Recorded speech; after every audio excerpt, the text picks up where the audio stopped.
what is wrong with letting the past administration kind of go on without being indicted or charges brought up against them.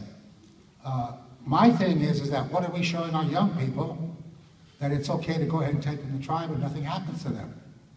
You know, you may not be in the position to say anything, but is there any type of litigation that's going to come down later on about this, or are they going to get a free pass? Is this a reference to poker tribes, the UEG? Then yeah, the whole thing.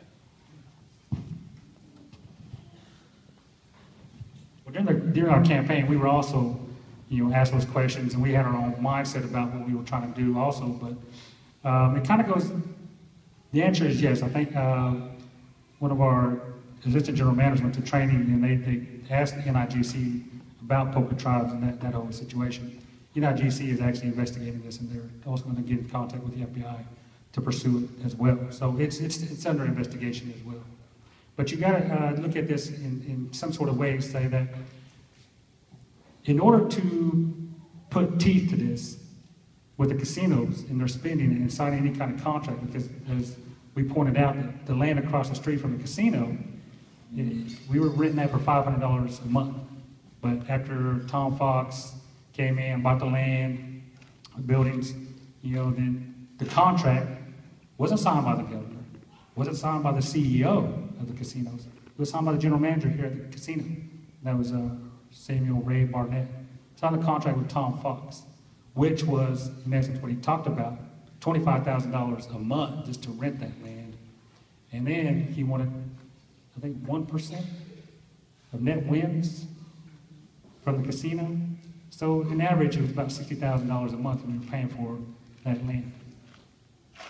And something we didn't even get to own. So we cut that out. But you look at the casinos, there's really been nothing that we put parameters around for the casinos to really stay within. That's something we want to move forward with is tribal council, legislators, all of us come together and say, hey, we need to put some sort of parameters around what these casinos are able to do. Are there thresholds we need to say, stick to them and say, you can only sign these certain type of contracts to this amount. And it should be by, is it the GM, is it the governor? There's got to be something in there that we have to put those parameters, guidelines, policies, that kind of issue to it. Because right now it doesn't exist. So that's why they're able to just so freely sign whatever they want to. And when you talk about the way that we were all kind of misinformed or really not informed until this gentleman exposed what was going on with UEG and the payments coming out of Canton and Watauga. We were just never in the know. The campaign went that, we wanted to see justice in this. We wanted to make sure that nothing happens like this again. And that in order to do that, you pursue through the right legality ways, going to NIGC and FBI and that kind of pursuit. Does that help answer your question? To me, it's like I would like to have the responsibility upon all of us to put some more parameters and guidelines and policies within the casinos so that way we're not going to have this sort of issue come back again at any time. We don't want it.